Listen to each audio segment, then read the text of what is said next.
Sa mga panahong ito ay wala pang asawa si Joselito. At ito yung mga panahong nag-aaral pa lang siya sa lihim na karunungan. Walang eksaktong taon, probinsya ng Guimaras. Mga kabagis, umpisahan ng pagganahin ng ating mga imahinasyon sa paki ng subscribe button. Papitik na lang yung like. Libre naman yan mga kabagis. Pauna ko na yung salamat.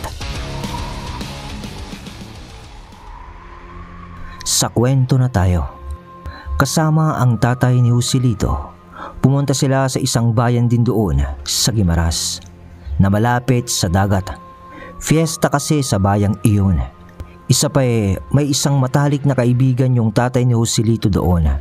Kaya nung pumasyal ang tatay nila, isinama niya si Joselito para makapagliwaliw naman o makakita rin ng ibang lugar.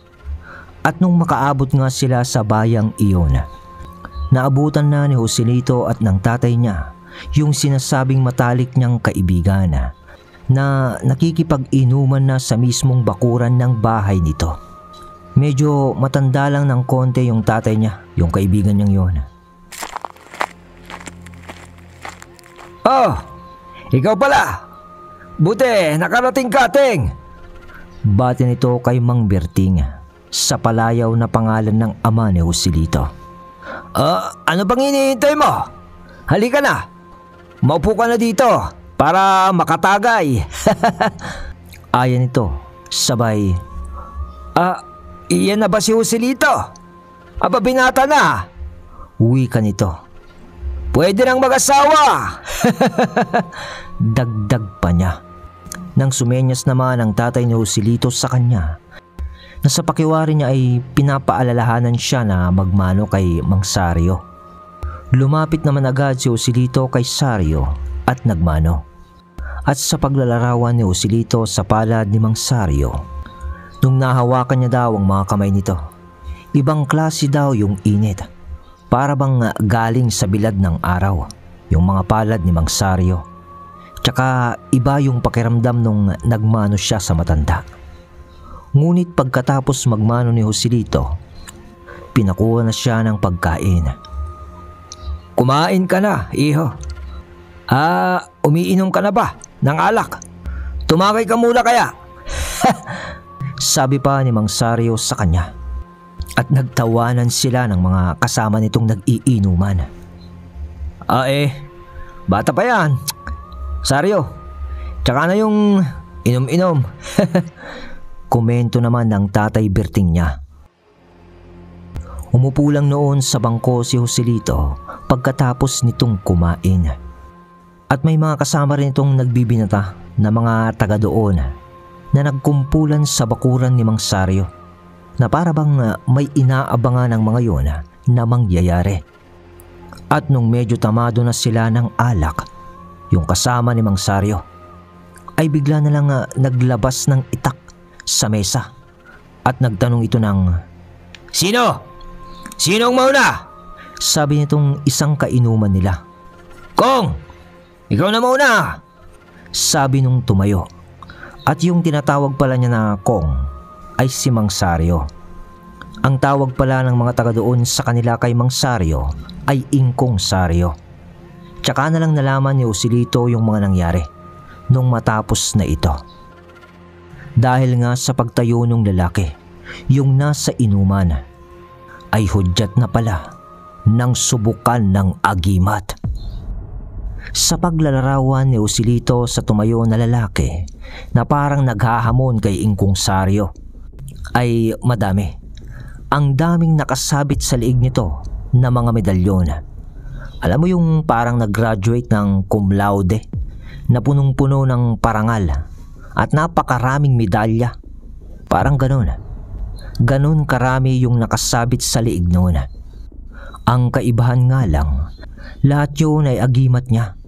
Tapos nung naghubad pa ito, yung katawan niya ay punong-puno ng tattoo na parang dyaryo na kung titignan mo ang balat. Kasi ang daming nakasulat na mga salita doon na di naman maintindihan. At dito na nga ay nagsimula ng nagsubukan ng agimat sila Ingkong kasama ang mga kainuman niya. Yun na pala yun. Yun pala yung hinihintay ng mga kabataan doon na palabas ng matatanda.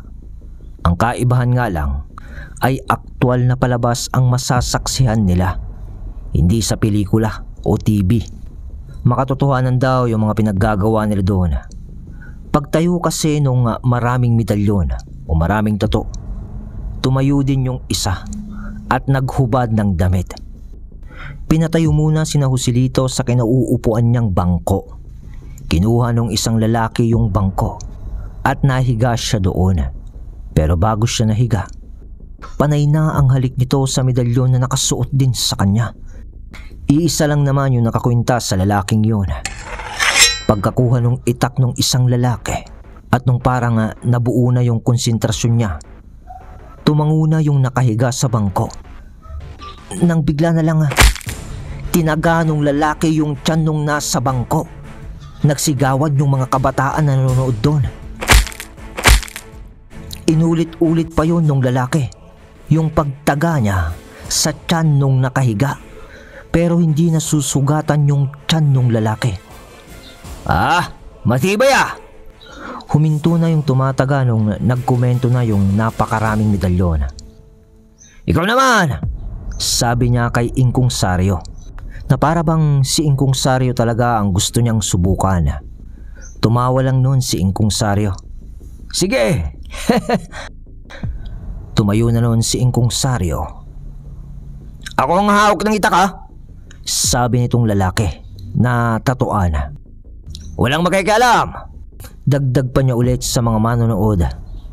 At nanonood pa rin naman noon si Joselito. At sa pagkakataong iyon, nagbasa ng mga dasal sa libretang inilabas nito ang lalaki na tatuan. Si Ingkong Saryo naman ay ngingiti-ngiti lang at parang inihahanda yung braso niya. Inilatag ni Ingkong Saryo yung braso niya sa bangko. Pagkatapos ay tumango na siya sa lalaking tatuan. At yun na pala ang hudyat ng pagtaga sa braso niya. Hindi naman malakas yung buwelo sa pagtaga. Pero kung iisipin mo, ito pa rin ay matalim na itak. Kahit na konting dampi lang noon na sadya sa balat ng tao, ay siguradong masusugatan ka. At ganun na nga yung nangyari sa braso ni Ingkong Saryo. Kitang-kita iyon ni Joselito.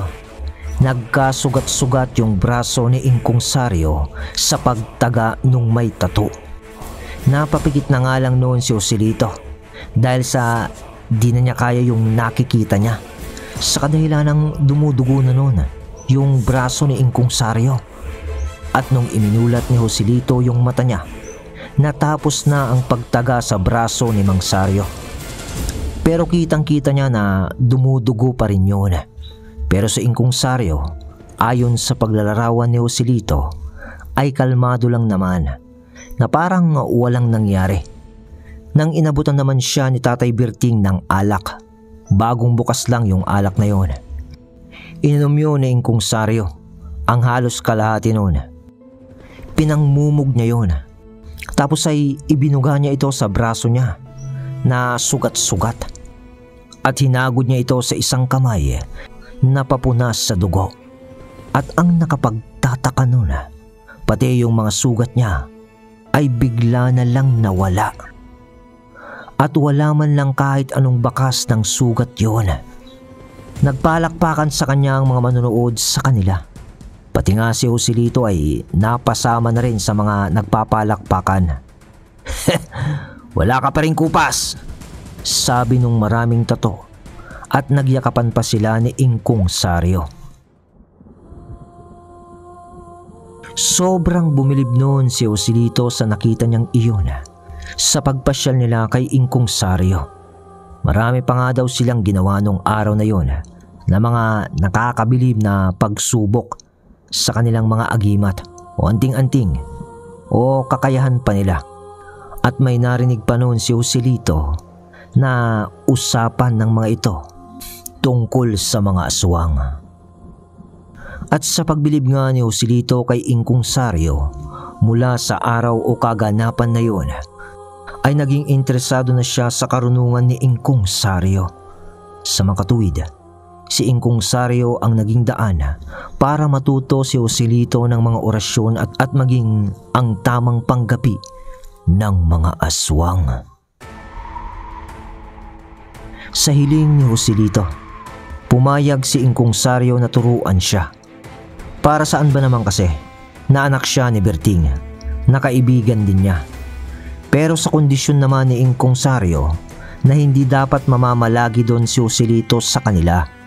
Dahil ng mga panahong yun, nung tinuturuan pa siya, uso daw sa mga panahon na ito ang alitan ng pamilya sa lugar ni Ingkong Saryo. At isa sa may kaalitan doon ay si Ingkong Saryo. Kaya ayaw nito na mamalagi si Joselito sa kanila sa kadahilan ng baka madamay pa siya sa gulo.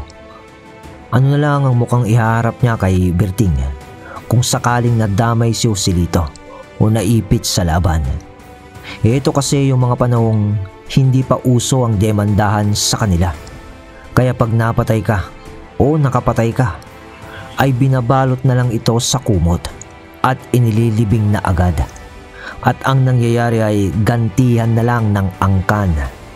At alam nyo kung bakit alala noon si Ingkong Saryo na baka maipit si Joselito sa gulo? Dahil ang mortal na kalaban ni Ingkong Saryo ay yung isang pamilya sa kanila na angkan ng mga aswang. Normal lang yun ayon sa kanya dahil isa siyang manggagamot o isang agimatero. Dito mga kabagis ay fast forward na tayo ng 3 taon. Sa paglipas nga ng 3 taon, marami nang natutunan noon si Joselito. 18 anyos na rin siya nung nagawa na niyang matuto kay Ingkong sa lihim na karunungan na tangan nito. Sa pamamagitan ng pagpunta-punta niya doon, tatagal siya ng mga ilang araw. Tapos ay uuwi naman sa kanila. Ginawa niya sa 3 taon ito na kung ano-ano ang paraan na ginawa niya para makaimpok siya ng pamasahe o pera. At parte nga dun yung pagsama-sama niya sa pag-aani ng palay sa lumang makinarya na sa ngayon ay di na uso. Yung tracer kung tawagin noon. Pati na rin sa mga maisan ay sumasama siya. Sa pagkakapaliwanag pa nga ni Cleo noon sa kuya niya. Sobrang abala daw noon ni Joselito dahil sa kagustuhan nito na matuto ng mga patungkol sa orasyon at lihim na karunungan ng kanan at pati kaliwa. Kung di nyo kasi na itatanong, magkabilaan ang tinangan ni Joselito mula sa aral na natutunan niya kay Ingkong Saryo.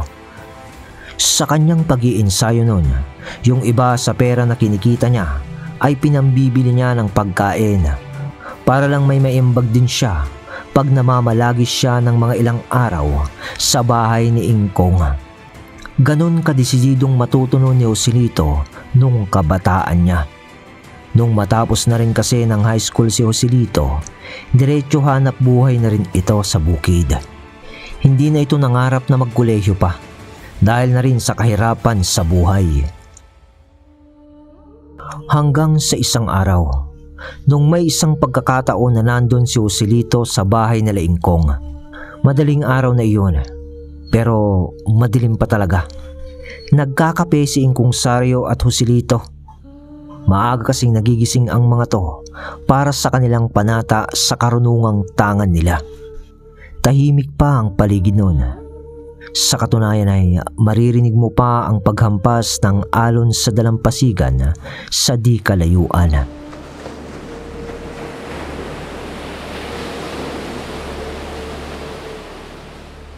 Nang biglang nag-iba ang ambiyanse ng paligid. Nang may narinig silang gumagapang na kung ano sa likod ng bahay. Nang binasag ni Ingkong ang katahimikan nilang dalawa. "Joselito, kunin mo yung itak. May bisita tayo." Wika nito na medyo pabulong. Maya-maya pa, lumabas yung dalawa sa likod bahay ni Ingkong Saryo. Sa mga oras na yun ay amoy nila yung lansa ng paligid. Sumenyas noon si Ingkong Saryo. Kumakampay-kampay yung kamay nito ng marahan. Yun bang parang pumapara ng sasakyan? Ganon. Pahiwatig pala yun ng pagyuko nila ni Joselito.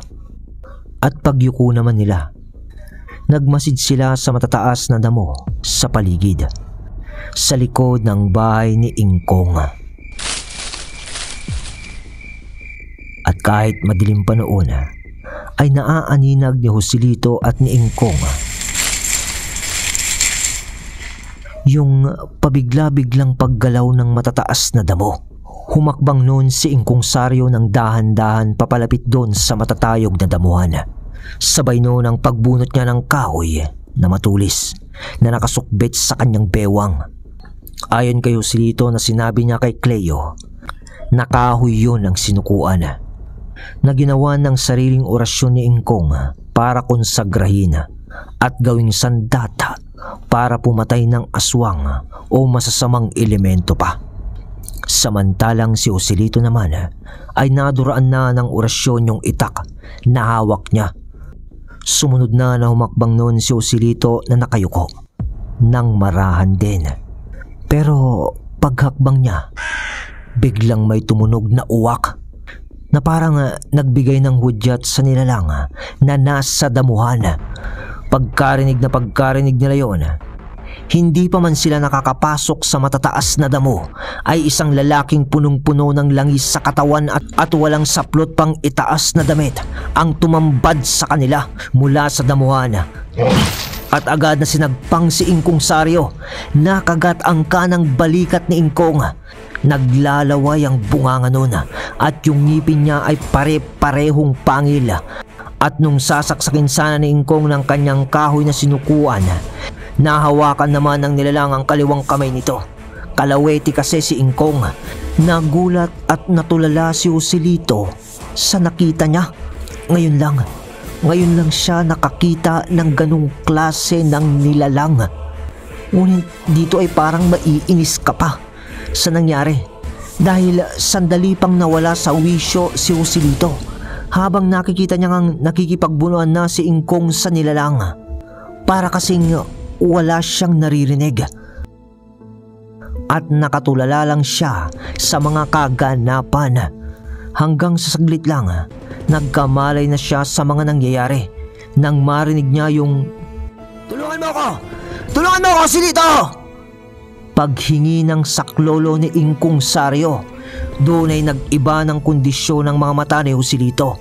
Yung takot niya ay napalitan na ng tapang, at sa mga sandaling yun, handa na itong mamatay at pumatay.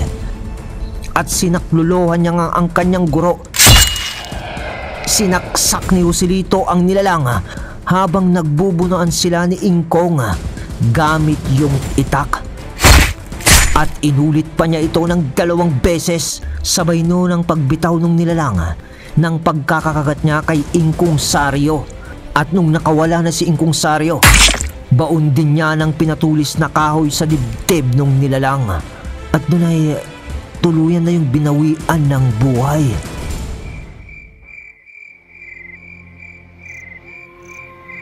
Matapos ang pangyayari, "Joselito, dilaan mo yung dugo sa itak mo para hindi ka mabaros." Ano? Tanong ni Joselito ng maiksi. "Banggitin mo ang 3 salitang to bago mo dilaan ang dugo. Dahil unang kitil mo yan ng aswang para hindi ka mabaros, umabaliw." Napatango na lang naman noon si Joselito at ginawa niya ang bilin ng kanyang guro. Pagkatapos na ginawa yun ni Joselito, hinatak ng guro at ng disipulo yung bangkay ng nilalang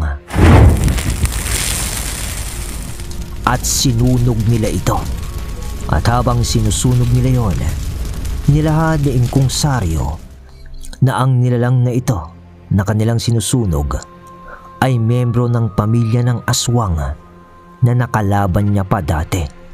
Dahil nung mga nagdaang taon pala ay may nalagas sa pamilya ng mga pinaghihinalaan nilang aswang sa baryo.